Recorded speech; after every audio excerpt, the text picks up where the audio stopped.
People need to sense that you genuinely care about them and who they are. And you can't, sure, can that be taught? Yeah, on some level. Like I can teach the mechanics of real estate to anyone, but I can't teach honesty and purity and good intentions. You have to come with that. And the first thing people are doing when they meet with you is they're sizing up those qualities. Do you care? And if you can demonstrate that, then what happens is, the attention to what you're saying starts out being like this. Hopefully you can see my hands, very narrow. And then as they sense integrity and honesty, then the window opens up. When that window opens up is then when you can start talking about the technical things of marketing, real estate, law, whatever your profession happens to be.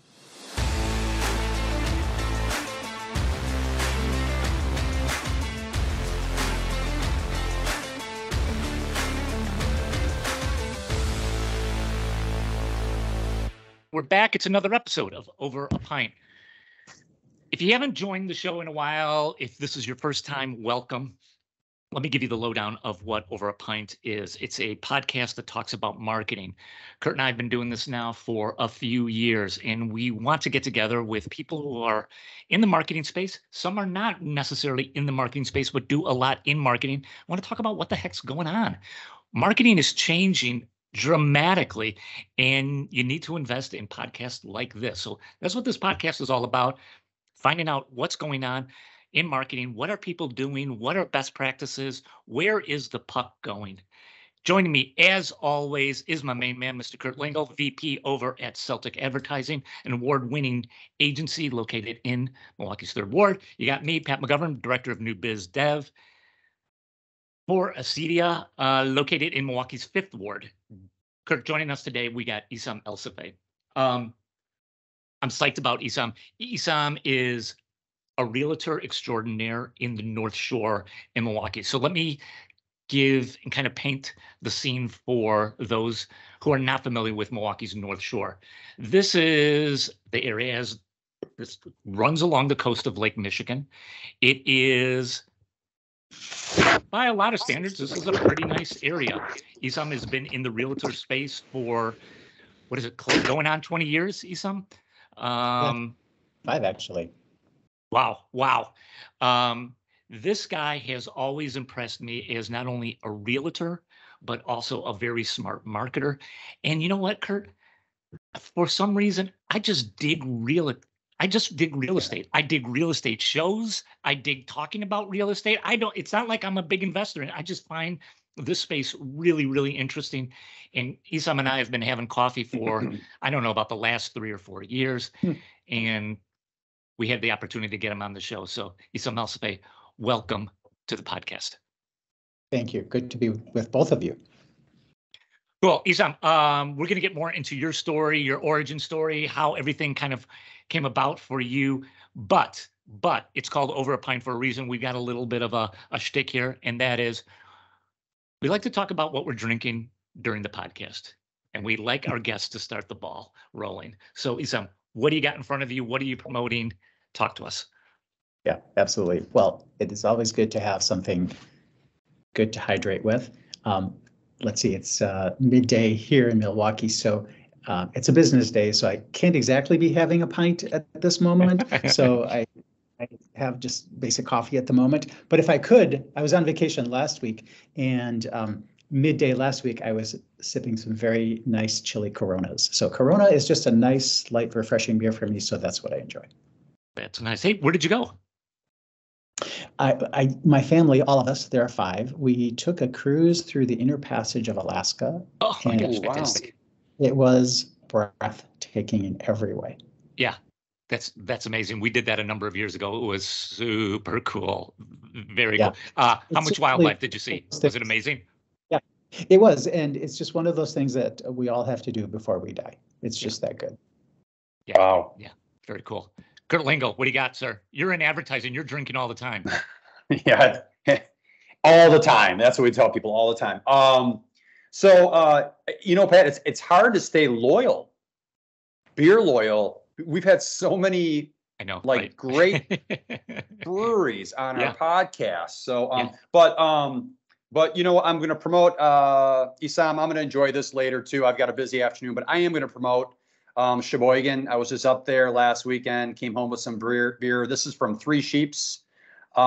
This is their West Coast IPA. It's called Offshore. I had one when I was up there. They just have good beer. I've been promoting a lot of their stuff lately. So I'll have this later on as well when I get home. So cheers. Cheers. Guys, I've got from Mobcraft. Let's go with Too Legit to Wit. So I've got that I'm enjoying. I'm enjoying a sparkling water, lemon flavor. I got myself a cup of coffee. All right. So I'm going to be well hydrated for this. All right. We've got that out of the way. Awesome. Check. Essam, this is super cool. Thank you again for being on the podcast. Let's start with just give us the background about you. How and more specifically too, how did a guy like you pick real estate to get into? Well, I have to say that being a realtor is really the world's most fun profession because while I can say that it's on many levels very challenging, but really at its core, it's a very simple job. You meet nice people, they become your clients/friends, you take good care of them, and you get paid. How awesome is that? And Right. So it's unfair to say that I go to work every day. But essentially that's the essence of my job. But within that sort of very simplistic formulation of what realtors do, really, I got into real estate because I loved real estate. And so therefore I thought, it would make sense to be a realtor. When I graduated from college, I started to buy duplexes. And at some point, by the time I was 25 years old, I owned 7 duplexes. And I love that transactional side of it. And that was lovely. But what I discovered is what I cared about the most was less about the transaction and more about the people. And so it's really being a realtor is just about people and less about properties. And so that's really what drew me to being a realtor. It's the interaction with people that I enjoy so much. Cool. Essam, I know there's people who are listening to this and they're probably interested too in just your take on what has been happening within the real estate space over the last, let's say, right up to the pandemic, through the pandemic, and now, in 2023. Give us the viewpoint on what's going on the North Shore here, right? And is this really a case study for what's going on, in the greater part of the country as well? Yeah, that's a great question. What's happening in Milwaukee is the same as what's happening across the country, and that is a story of inventory. It's the story of what is available to sell, and it's dramatically less than historically. And that's really driven by a couple of things. Nowadays, people can do their jobs from home. They don't have to move to the city in which they are working at. So that COVID has taught us that you can do that. You can live in Milwaukee and your company can be based in Boston and you can still do your job. And also, many of us have locked in low interest rates on our current mortgages when rates were really low. And now rates are higher. And so that change in interest rates makes it really a disadvantage or a disincentive to want to give up that great rate. And so what we're seeing now is that whereas typically the holding period for homeowners was 5 to 7 years, now it's closer to 10 to 12 years, and people are just staying in homes longer. So there are less homes available to sell, and that's creating great circumstances for those who want to sell their house and extraordinarily frustrating circumstances for those who want to buy a house. Interesting. Essam, one of the things that I'm curious to know about you is, and this kind of goes back to what you said in the beginning of the pod, and that is, this is a relationship business, and you like dealing with people, right? That's a lot like advertising as well. Yes, the end product might be a campaign, it might be an ad that you see somewhere, it might be whatever, but a lot of the business, as Kurt and I know, is just dealing with people, right? And that predicates a lot of it. Talk to us about how you go about kind of chemistry with people that just come into your orbit that are looking for things? What's the process that you kind of go through in order to make that connection? Just curious about that. Yeah. You said it so beautifully. We are all in the people business, whether you are the profession that you're in or a realtor, or honestly, if you're driving a cement truck, you're still in the people business. One way or the other, we are all serving others, just in different ways, right?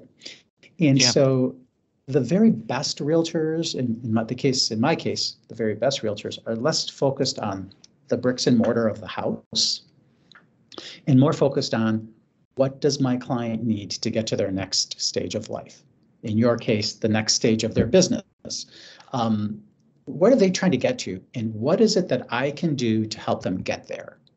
And there are sort of technical things, like all the technical things that someone needs to do to get there. But as you, I'm sure, discover, as I do every day, this business is far less about the technicalities and far more about the emotion.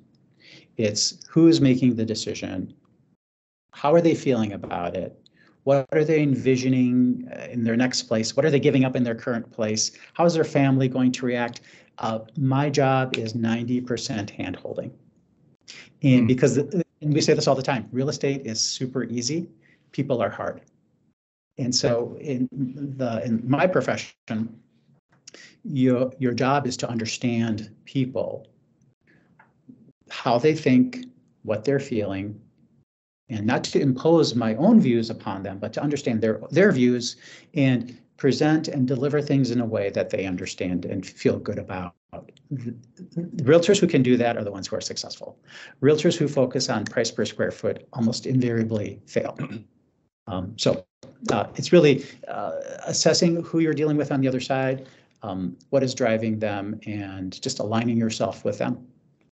Essam, if I could, I want to just stay on this for a second. I was thinking about this interview, and I was thinking about you coming on, and I was thinking about your industry, and I think you hit it on the head. It's like, this is, and this is my opinion, and I think you kind of summarized it. This is not all about the transaction. You said it's about the emotion, and I think you're right. I mean, I think personally, this is realtors, as well as in same in our situation, is that you've got to have those good people skills. You have to have those soft skills.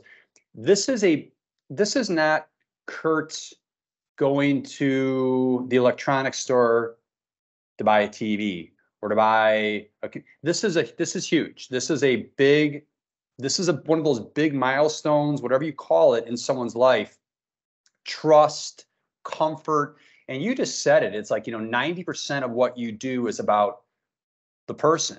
And so when I heard you say that, I'm like, that 90%, that's not always easy for a lot of people. You better be good at that 90%. And that 90% is where, you can lose someone. It's like, you've gotta, not everyone is good at building trust and building confidence and being able to talk to someone and, communicate. And to me, that's a skill that is sometimes, I think, taken for granted. It's like, that's huge. And that's, in my opinion, as I think through my life and how people have held my hand, as you will, is like, I needed that hand holding in a big, big way. Yeah, that's so good. And again, really, we could be talking about marketing, we could be talking about real estate, but honestly, not to get super deep here, but we're kind of talking about life. And that is being, first and foremost, approaching people with an honest and pure heart. Your intentions have to be good, because whoever you're talking to, regardless of your profession, whether it's marketing or real estate or you're an attorney or something, people need to sense that you genuinely care about them and who they are. And you can't, sure, can that be taught? Yeah, on some level. Like I can teach the mechanics of real estate to anyone, but I can't teach honesty and purity and good intentions. You have to come with that. And the first thing people are doing when they meet with you is they're sizing up those qualities. Do you care? And if you can demonstrate that, then what happens is, the attention to what you're saying starts out being like this. Hopefully you can see my hands, very narrow. And then as they sense integrity and honesty, then the window opens up. When that window opens up is then when you can start talking about the technical things of marketing, real estate, law, whatever your profession happens to be. So I think that's kind of it all sort of starts there. Let's hang on that for a second, Essam, because that is very important. And talk to us just a little bit about how do you do that? How do you widen that trust aspect, right? What are some of the steps that you take in order to get that? It all starts with a very fundamental and simple thing, and I'm sorry if this is sounding too simple, but it really is true. The first step is just to be a good listener. You just have to listen. You allow, like it's very natural in my profession, realtors, to walk into someone's home and begin the conversation by telling them how great you are as a realtor, how successful you are, how prominent you are, how many homes you've sold. You spew all this great stuff about your greatness. When really what you need to do, and I often recommend, is you just sort of step back and listen. Listen to what they have to say, who they are, what they're trying to achieve, what is their story. It all starts with listening and understanding, and then saying it back to them so that they know you've heard and understood. And so that's step one. Then step two is to help them envision what is the perfect state. Like if I was in your position, I would say, well, first, let me start with what I would do as a realtor. I want people to paint the picture for me as to what life is like for them once they buy the house or sell the house. I want to understand what that vision looks like for them so that I'm not imposing my vision on them. Similarly, if you're working with a company, here's where you're starting now. Where do you want to get to? Paint that vision for us. So that's what I do, is I want to see in my mind the vision of where they want to get to. So first listening, secondly, understanding their vision. And then from there, I might suggest some steps that they might take and ask if those feel good, if those feel right. We want to make decisions together rather than me telling them what to do, whether in terms of buying or selling. So I know that sounds simplistic, but that's really the fundamental. So good. So good. That is on point to me. Yeah, right. Totally right on. And if you wouldn't mind, Essam, what are some of those things to go on to that point 3 of what are some of those things you want to go on together with? Is it a timeline? Is it the budget thing? Is it just aesthetics that they're looking for? What do you need to be locked into? It's all of those things. Really, realtors,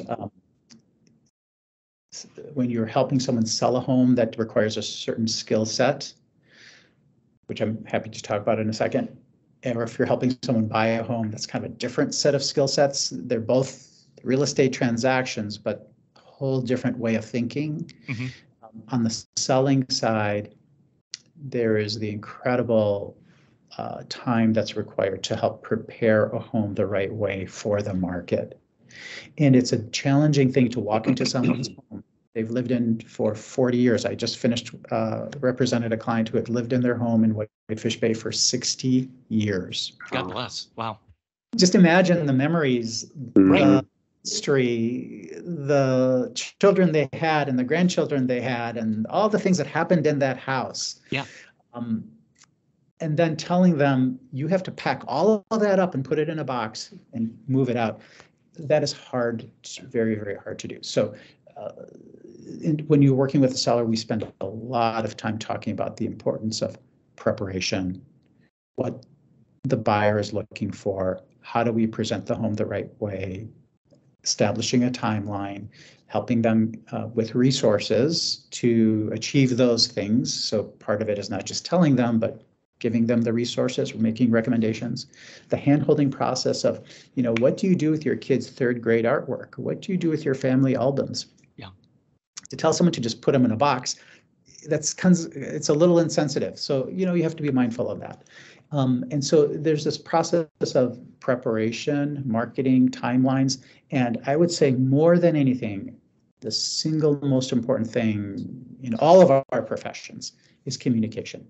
People need to know what's going on, what's happening, when it's happening, and why it's happening. Quite often we are really good at telling people what to do, but we're not really good at telling them why they have to do certain things. We sort of take it for granted that we know why, and that you should just trust us because we know why. But it's important, I think, regardless of our profession, is not just to have great technical knowledge, but to be a great teacher. You have to teach people why you're making the recommendations that you are. Essam, it's thank you for sharing that.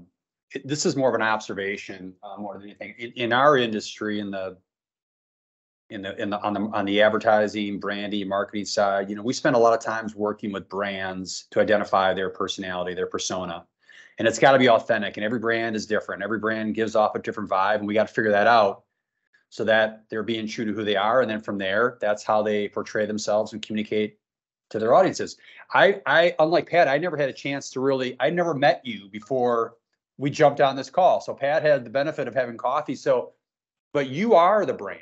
And and this is more of a compliment. I'm picking up on things about you, and my takeaway is things are going in my mind. I'm like, Essam is very calm. I can tell you're very empathy. I can see comforting, sincere. And it gets back to what you were talking about earlier, but I think that's huge, because people in any industry, but we're talking about with you, it's like, that's probably that first minute, 2 minutes, whatever that is, when people make their mind up. It's like, I met Essam, and it's like, at what point have I made an opinion about him? It's like, it's like, what is he? Do I fit? Do I sync with him? And so it's like, it's not really sure where I'm going with this, but I'm picking up on your brand, because again, I guess what I'm trying to say is you are the brand. And I'm, all these things you've been talking about are, I'm picking up on you, and I think they probably serve you very, very well when you're out there, because it is such a competitive industry. And, that this is important. That's really, really important. It's probably what people make a decision on, whether is this someone that cares about me and I can work with through this process or this journey. Well, thank you for those nice words. I think whether you are an inanimate object like a product, Mm-hmm. you provide a service like a realtor, an attorney, an accountant, whatever that service may be, professional service. People are forming judgments about the product or the people all the time, and those judgments are formed very, very quickly. So in everything we do in terms of our marketing, we are trying to not convey data. What we're really trying to do in our marketing is we are trying to convey personality, because its personality comes first, the data later. So if you were to ever see my marketing, it's really less about like how awesome and great we are, and it's more about to convey, here's the person you're going to be working with. And we try to just stay purely, we deviate at times, but generally we try to focus on that, because my personal feeling is that people ask too much of their marketing. They want their marketing to do too much. And my feeling is marketing should be super simple and should achieve just one singular purpose, and that is to get us in the door. Like we just want to get the call. That's all that we want our marketing to achieve, is have people feel like they know who we are or who I am. Like I want them to feel like they know me just from our marketing. They may have never met me, but I want them to think that they know me just based on my marketing. And then if they could just call me, because I feel like once I'm in front of someone, then a whole new set of skills and things must occur. But the marketing and the person have to align. Like you can't market yourself as one thing and then walk in the door and be something else. The two have to be the same. And that, I think we can call that authenticity. Like you have to be an authentic person. But so your marketing has to be authentic, and who you are, whether you're a person or a product, have to sort of align with what you're conveying. So. That's great, Essam, and let's start going down into the marketing piece of it, because that's one of the reasons that I got really attracted to you. Is you struck me as someone who was playing the game a bit differently. There's a lot of realtors out there. A lot of them are playing checkers. You're playing chess. And I say that as a big compliment to you, because I do see your ads. I do see how you're, from a little bit of a distant view of how you're trying to portray your brand and so forth. So talk to us a little bit more about that. It seems like from a realtor standpoint, you need to be always on, and that is, you've just got to be present all the time, because there are certain cycles to selling and buying homes, but that even seems to be changing with this whole new world we're going into. So in terms of just being out there, Essam, how do you kind of think about your marketing for the year, right? Yeah, great question.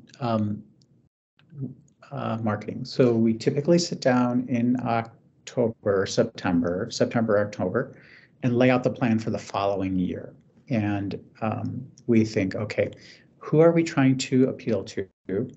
And quite often it's home sellers is our Sure.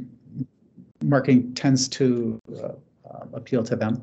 And we just ask ourselves a simple question, and that is, in January, what are home sellers think? Well, first of all, we ask, is anybody thinking about selling their home in December? And that's probably unlikely. They're focused on Christmas and the holidays and that much. Right. But then we say, okay, in January, what are home sellers thinking about in January? What are they thinking about in February? We take it literally month by month. And we ask ourselves that question. And then we try to tailor our marketing message to what they are thinking about, not what we want them to hear. So what typically happens for us is we think, okay, let's just say, for example, a family has suddenly become empty nesters. What typically happens is, their kids are going to graduate in the spring, and the husband and wife or the partners look at each other and say, oh, honey, we're going to be empty nesters. Maybe we should think about selling our house this year. Well, we ask ourselves, when does that thought hit their mind? And typically that's early in the year, like January. So in January, our messaging is, hey, are you thinking about selling your house? We should talk now. So that's kind of the focus, is early in the season, we're trying to identify what they are thinking about. Later in the season, let's say April, May, they're now thinking about, how do I prepare my house for sale? So all of our messaging is targeted to what they are thinking about, home preparation. And then later in the year, as the season goes on, we're adjusting our message based on what we think home sellers are thinking about. And so that's how we sort of go about it. Is we don't think about how great we are. We think about what they are saying, and we target our message to what they're thinking about. Does that make sense? That makes total Absolutely. sense. Yeah, that's fantastic, Essam. You and I have a relationship. Now you have a relationship with Kurt. And if I were new into this area, it's like, and I've seen your billboards, I've seen the ads, I've seen more about Essam. It's like, cool, I think I want to work with that guy, or at least I want to find out more about him. I want to meet him, right? But Essam, you're like a big deal in the North Shore. You've got there's a lot of things going through the Essam kind of machine. The brand. So you have to have a team, right? How do you begin with so many realtors that are in the space? How do you kind of bring in talent and coach talent, and what do you look for to say, yeah, this is going to be a good fit for us, right? You fit our kind of brand, and I could see you being a valuable part of the Essam team going forward. Yeah, teams are kind of a thing in real estate now. Yeah, and that's kind of the action of real estate, which we can talk about down the road if you wish. We are highly, highly selective about who is on our team. We get people who approach us all the time who want to join our team, and most of the time we just say, no, thank you. Again, we are looking for someone with a good heart, whose genuine fundamental need is to serve others. So we're looking for people who are pure in how they think and their intentions. We love and always require good communicators. people who can convey difficult concepts in a simple way. Pricing a home is a very difficult concept. And there's lots of sort of things that go into pricing a home. To be able to communicate to a homeowner what our pricing recommendation is very, very important. How we go about marketing. Do they have the tact and sensitivity to tell someone to put their kids' toys away? That conversation has to happen, but it has to happen in a polite and respectful way. So we're looking for smart people, good communicators, who are kind. And when you smush all those together, it's a pretty small subset of people. And so we're looking for a very elite group of people, but also we don't want our team to get too big, because we feel then we don't want it to turn into a machine. We want it to be high touch, and we want to give great attention to all the people we do serve. So we have, by most standards, we have kind of a small team of about 5 realtor groups. There are some teams on the North Shore that have 30 people on their team, and we just choose not to do that. And Essam, that what you just said totally jives with the earlier part in your brand and what you're looking for, right? So that makes total sense. Here's my question for you: is how do you find that out, right, without bringing them on the team? Do you have like hey, there is a 6-month kind of window where we're going to assess this? Or how do you kind of get an understanding? Like if I came to you, it's like, hey, Pat, you seem really good, but the way you handled that meeting was terrible. Like what's going on? Like how do you suss that out? Yeah, that's a great question. We don't use any technical sort of personality or psychological profiles, which I must say is probably the worst approach. Gut feel is a pretty bad approach to most things. But I've been at this long enough where I can see it, I can sense it. And as long as people's intentions are good and they're teachable and coachable, then I can teach them, the technicalities of things. I just need to sense that they're willing to learn. And from there, I feel like it's all trainable. So yeah, I'm probably not as good at technically finding the right people, but honestly, we don't hire a lot of people very often. So Sure. It's not something I need to do very much. But do you know what you just described, though, is that 90%. You said earlier on, it's like 90% of my responsibility is, and it was all about the emotion. So now when you describe, Essam, what you're looking for in an individual to come on the team, it was really all about that 90%. I got a question, and it's almost like, I don't know if it's the elephant in the room, but I got to ask this. So I look at your industry, and all industries are competitive, but I want to get your take. Has real estate always been this competitive? Have there been so many players in the industry going back, when 25 years ago, 30 years ago, or are we seeing something where it's like, you know what, this is just, there's more and more and more and more players. And that's my first part of the question. And then my second part of the question is, why are they getting into it? Are they going into it because there's opportunity? They're sincere? Are they getting into it for the wrong reasons? I just want to get your take on, because it just seems like it is hyper competitive. It seems like everyone is in this industry. It is, and particularly in hot markets like the North Shore, Milwaukee, you literally, I walk into a local coffee shop here on the North Shore, and when I walk in there, I see no less than 3 realtors every time. Competitors of mine, and they're all friends and competitors at the same time. So it's all friendly. Yeah. But really, since 2008, there was the global financial crisis, and market tanked, and it was the realtor population was quite low. But really, since 2010, let's call it, through 2023, it has been gangbusters good. Very lucrative, very successful. So it didn't take very much to be a successful realtor in the last, let's call it 23 years or 13 years. And honestly, the barriers to entry are pretty low. So lots of competition. On some level, that's good, and on some level, it's not so good, because really then what's happening is with such a low bar, the quality of representation is not where I would like it to be.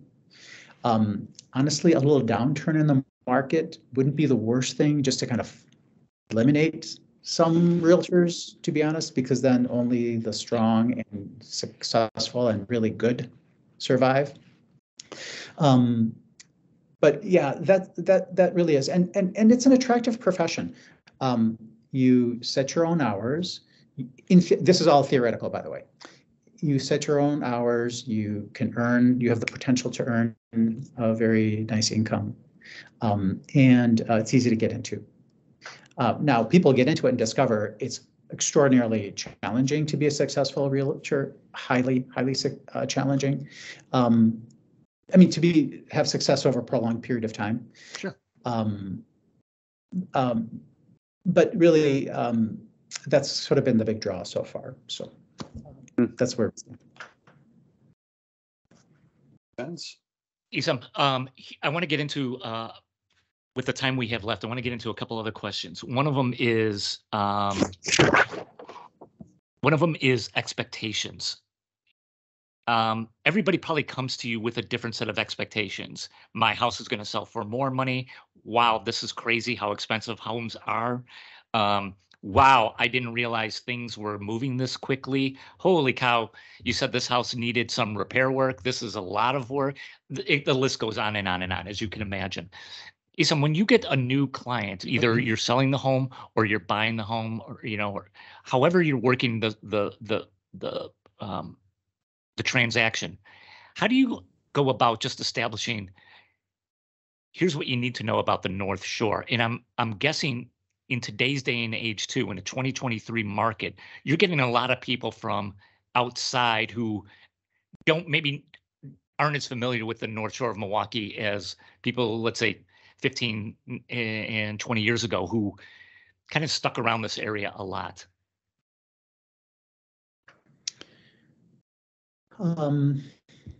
Yeah, Pat, I'm so sorry. I just had a little bit of a technical hiccup there. Could you just very quickly pose that question one more time? Yeah, no problem. So the question, Essam, is regarding expectations, right? People are coming to you all the time, and they're looking at things through their lens, which is, holy cow, I thought my house would be listed for a lot more. Holy cow, I thought I could buy a house for a lot less here in the North Shore. Holy cow, I didn't realize, you fill in the blank. I'm sure you've heard it all. So it seems like when you begin working with clients, setting expectations is a huge deal. How do you just go about that? How do you inform people of, like, this is what's going on in the market here on the North Shore of Milwaukee? So before we begin, you need to be aware of this, because we're probably going to cross a couple of these speed bumps along the way here, but that's okay. I'm just telling you this. How do you go about that? Yeah, absolutely. Hopefully you can hear me okay. Yes? Yep, you're coming in loud and clear. No problem. Okay, good.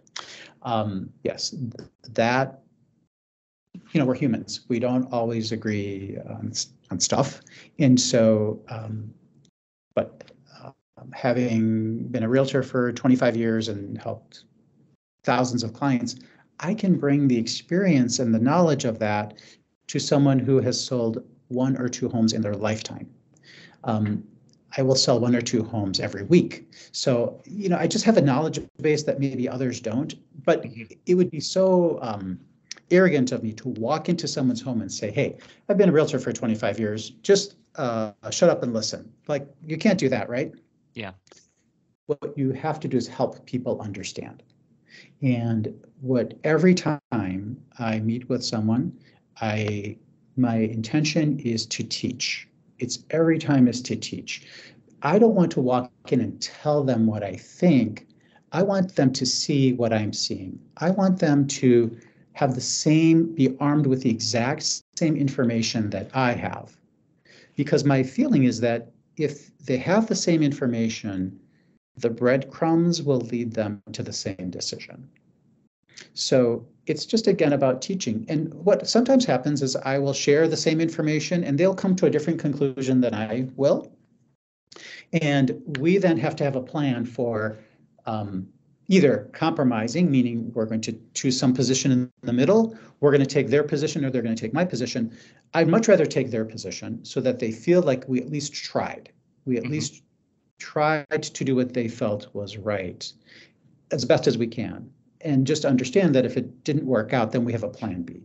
But never do I want to impose my thinking on someone else. More importantly, we just share the same information, review it and discuss, and then together we come to the right decision. Almost always it has to do with price. That's always a little bit of back and forth on price.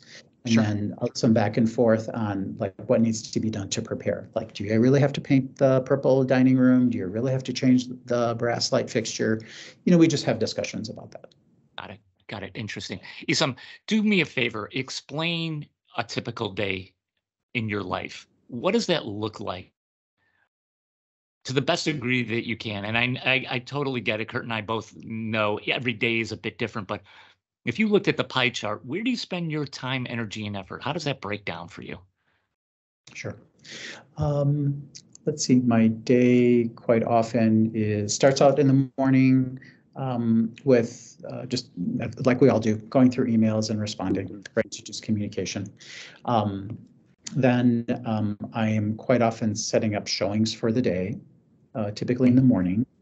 And then in the afternoon, I reserve that time for a meeting with home sellers who are thinking about selling their home. And then woven in between all of those things is what we call deal doctoring, meaning you're in the middle of a real estate transaction now and there's some negotiation that happens, right? The buyer has their home inspection and now we discover there's a horizontal crack in the foundation. How are we going to negotiate that? Or, the roof is old and it needs a new roof, and how are we going to negotiate that? So all this sort of deal doctoring, dealing with inspections and appraisals and loan commitments and, all the dates and deadlines of a typical transaction. So those are kind of the three big real estate related things. But then the other thing is that realtors aren't just realtors. I shouldn't say half, but let's just say a quarter of the time that realtors spend being a realtor is really thinking about how to expand and grow their business. It's really marketing. Personal promotion, personal marketing, because you won't have clients if you're not promoting yourself. And so much of my job is to think about how can I meet new people? How can I introduce myself to people that I haven't met before? So lots of time is spent on that. Awesome. Kurt talked about an elephant in the room, and here's my elephant in the room. Essam, there are a ton of realtor and real estate shows on Netflix. Give me some of your faves. This is going to sound terrible, but I really don't watch them. Oh, damn. I was hoping they're all garbage except for X. Really, I just live them every day. I must say that some of the Selling New York and Selling LA shows are interesting to me. Just the magnitude of those transactions is pretty amazing. But what is so interesting is I find that really people are the same. And then this goes back to you can focus on the real estate, but what you find is that really the people are all the same. And this is how we approach our practice. We have clients who approach us who have, relatively modest priced house, and we have clients that approach us with homes that are valued at millions of dollars. What we find is that what they want and what they expect and what they demand and how we treat them is absolutely identical in every single way. The person who owns a $200,000 house, they care just as much about that house as the person who owns a $2 million house. They want to be treated with the same level of kindness and respect and professionalism across the board.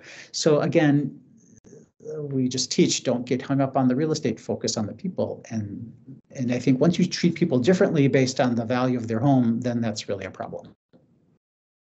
Essam, one of the things that I'm really curious about too, is you've got so many different irons that you need to be aware of. You got to know about the market. You've got to know about your team members, right? I mean, they're people. They've got issues going on, kids going to school, can't make a meeting, whatever.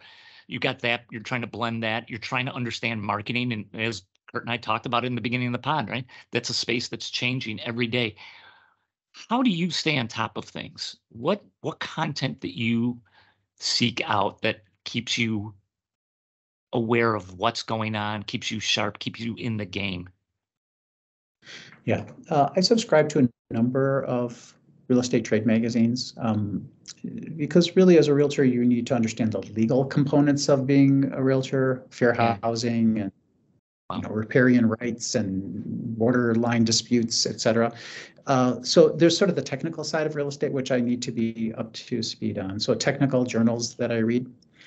I also love to, I attend a number of conferences as well, because I want to hear what people are doing across the country. It's so easy to just focus on what's happening here in Milwaukee.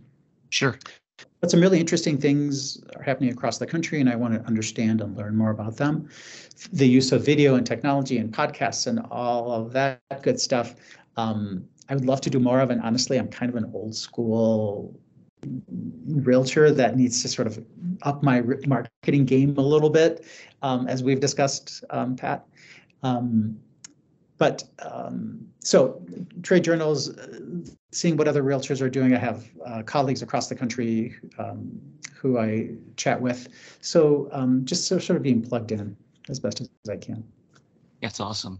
Essam, we're running up to the hour here, and I know you got a million things going on. Thank you so much for being on the podcast, Kurt.